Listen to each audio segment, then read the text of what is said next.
Perkenalkan, saya Teguh Setiawan,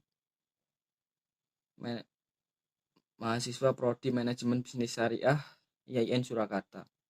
Di sini saya akan menjelaskan tentang konsep Islam dalam menghadapi krisis kerja atau krisis ekonomi.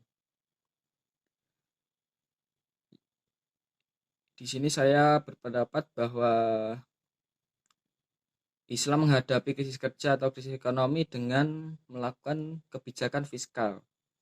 Kebijakan fiskal telah lama dikenal dalam teori ekonomi Islam, yaitu sejak zaman Rasulullah SAW dan Khulafaur Rasyidin, yang di kemudian hari dikembangkan oleh para ulama.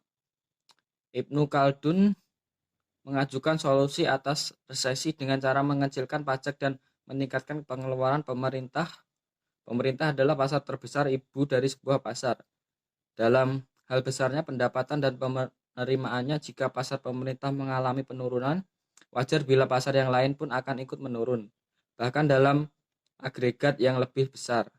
Pengamat ekonomi syariah Adi Wawan Karim dalam bukunya Ekonomi Islam, Suatu Kajian Kontemporer menulis Abu Yunus merupakan ekonom pertama yang secara rinci menulis tentang kebijakan ekonomi dalam kitabnya Al-Kharaj, yang menjelaskan tanggung jawab ekonomi pemerintah untuk memenuhi kebutuhan rakyatnya.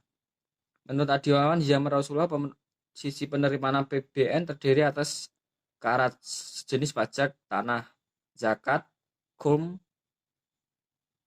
jiyah sejenis pajak atas badan orang non-muslim, dan penerimaan lain-lain, diantaranya kafarat denda.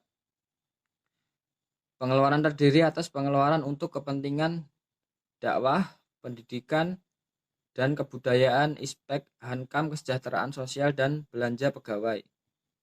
Penerimaan zakat dan khums dihitung secara proporsional berdasar persentase, bukan nilai nominal, sehingga ia akan menstabilkan harga dan menekan inflasi ketika permintaan agregat lebih besar daripada penawaran agregat.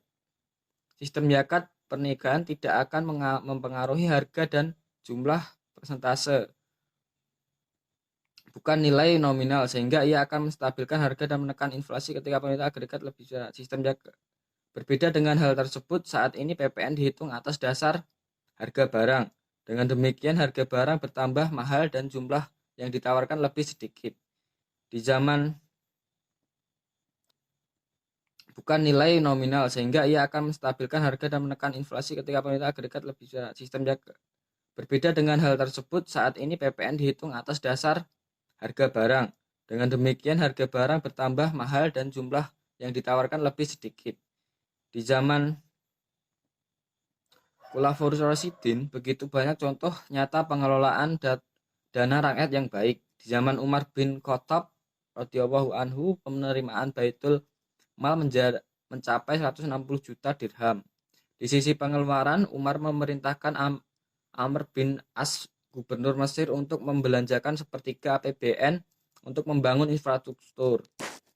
APBN di zaman-zaman para teladan tersebut jarang mengalami defisit. Dengan ketiadaan defisit, tidak ada uang baru yang dicetak dan inflasi tidak akan terjadi karena adanya ekspansi moneter. Konsep keuangan syariah ada beberapa jenis produk dana, pembiayaan, dan jasa yang ditawarkan oleh bank syariah. Misalnya seperti wadiah, murobaah, ijarah, rohan, syirkah, mudharabah, qard, dan bai'. Mungkin itu yang bisa saya sampaikan konsep Islam dalam menghadapi krisis kerja atau krisis ekonomi. Terima kasih.